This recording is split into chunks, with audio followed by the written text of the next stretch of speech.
Hello. Oh, something like that. My name is Balin, and our project is Open Data Search. And I have here Scott, Rocio, and myself, Balin, and these are the team members. So originally, Jason pitched the idea to us about 6 months ago. He wanted to see how people were using the Open Data Search portal, what people are putting inside, and if people are finding what they're looking for. Maybe there's a data set that needs to be pushed up or updated based on search.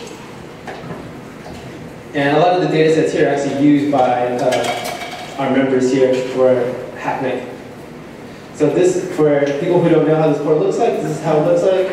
You can type the words that you are searching for, or if you click any one of these links here, it can guide you to where you want to be.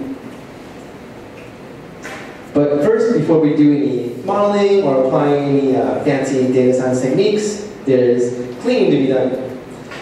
So what we did is what's called regex, regular expressions, to segment out words that don't belong, aren't relevant to the search. We did NEI, which is name entity recognition software, to identify names, places, or locations mentioned, and we want to segment it out and show Jason, hey, people are putting these people or these names inside, or these organizations are being mentioned in the keyword search. A spell corrector, because people have typos, and we used a spell corrector by Peter Novick's, because we can customize the words we use with his algorithm. And we also established a threshold package called fuzzy wuzzy, which is fuzzy matching. So if words appear under a certain threshold, we realize that this is a misspelled word and we need to fix that. And Rosie will talk more about the modeling that we're currently working on. So now I get to talk about the fun data science part. So once we have our clean text data, we can start to apply analysis to it and build some useful tools that Jason and the Open Data Portal team can use. So one thing I started doing is utilizing, so it's an open source works and vec model, which is developed by Google News. It was a big model trained on over 1 billion news articles. Basically, not to get into too many details, I don't completely understand it myself, but the model featurizes words based on their association with each other in all the different articles. So as you can imagine, being trained on so many, the model gets pretty smart, but it's only limited to the context, which is Google News. But I figured for our use case, it was pretty useful since a lot of the stuff people are searching for, like homelessness and crime, are often mentioned in news articles. So this allowed us to kind of assign similarity scores to different words within the data set. So here's an example. Here's some Python code, and I created a simple search engine that will allow you to type in any search term, and it will return the closest matches within the data set. So on the left example, if you type in homeless, which is a really popular search term, you can see it's returning a number of different examples. Some that are pretty obvious, like homeless and homeless shelter, but then also return towards like disabled, housing, inclusionary housing, and these are the type of things that people are searching for, along with the count. Okay. And then the other one I thought was kind of fun is the search for coffee. People search for coffee and then things like Starbucks and stuff. So this can be used as an exploratory tool by Jason and his team to kind of determine, okay, what are people searching for? What is popular? What kinds of topics are popular? And also like, what are kind of maybe some outward things that they might want to consider for the future? So I'm Scott. So one of the big things that Jason's talked about wanting to figure out is what are people going in and searching for and then they're not actually able to find because either maybe we have that and it's just not labeled very well, or maybe there's departments that have that data and we can convince them to do it. So this was kind of cool. There is actually a data set in the data portal of all the data sets in the data portal. So just turtles all the way down here. And so we can like look at that, there's some descriptions, there's names of it, and we can check, okay, people are searching these terms, are they in any of the descriptions and names? And that was getting some, and finding there's like 0, so I was like, this is going to be awesome, Jason's going to be so excited that, and then it was like, oh wait, if you search for it, you get a ton of results, so I built a web scraper that like goes through and pulls how many results you get for each of those, which I hope doesn't work your terms of service, Jason, so, and then, so this brings it down down from originally it's like over 100,000 rows he needs to look at, and we have like 36 where people search for it a lot, but they don't really get much back. And so I pulled out a couple select examples from this, and Jason will be able to go through and know like a lot more from all of them hopefully. But like for roads, you don't actually get anything back as far as data set results. But if you search for streets, you get 66, and those people are probably looking for the same things. For BART, there's a lot of interesting BART stuff in some of the other data sets, but it's not really giving much back. Topography, you would think that some of the city has to have that information somewhere, but there's not currently anything available.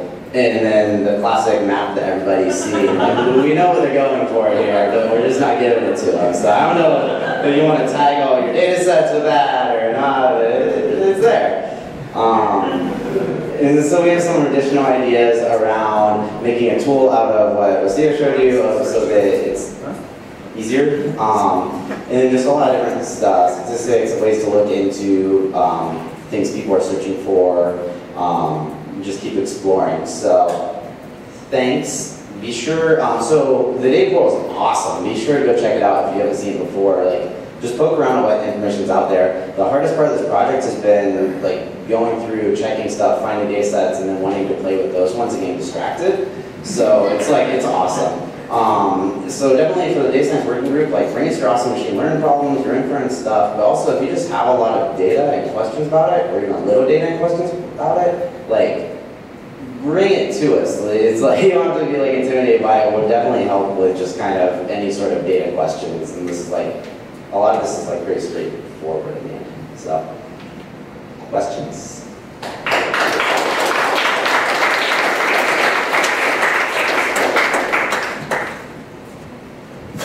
Jason?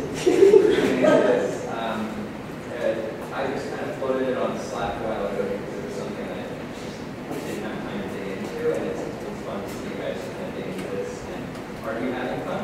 It's a super fun one, yeah. I mean, I guess they were hooping from a bunch of people. It was one of those things that wasn't like, we didn't need to, like, maybe answers tomorrow, but it would be nice to have, and if you guys really dug in, I'm really interested to look at some of the tools and see. Load, continuously load additional ones data and start to, even if we apply just more thought, like, should we tag things? Probably not. But it gives us a little bit more information to think about how we prioritize and whether our search engine needs so they can do that. Yeah, thanks for bringing it to us. Great project. Yeah, what are some cool data sets? Maybe show us Some of the cool data sets. So there's like a lot of really random ones I wouldn't have expected to come across. Like there's one that's like basically just tickets given out. Oh, so like this, like have you been to the data portal? So if you like go to it, what is it? Data.sfgov.org. You can like poke around for any of them. Any ones like what was the coolest one? So there's like just really random and specific ones. Like you can look at all the park benches the city owns, which like why? That's amazing. I can answer your question. One of the most interesting data sets that I found was actually SF street names, because typical spell correctors will identify it as a misspelled word. So I was trying to customize it using Peter Norvik's spell corrector. Say, okay, let's look for street names, and it's like, oh, cool, I can stuff all this into the custom list, so those words will not be counted as misspelled words. I thought that was interesting as well. Time sign. Oh yeah. You got time sign. We'll be over here later.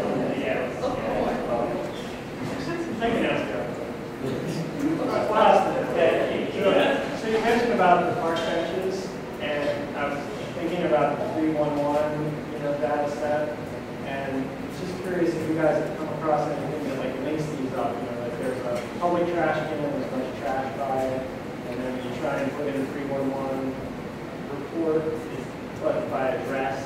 But it sounds like there's probably a city ID number for every trash can. If there's one right.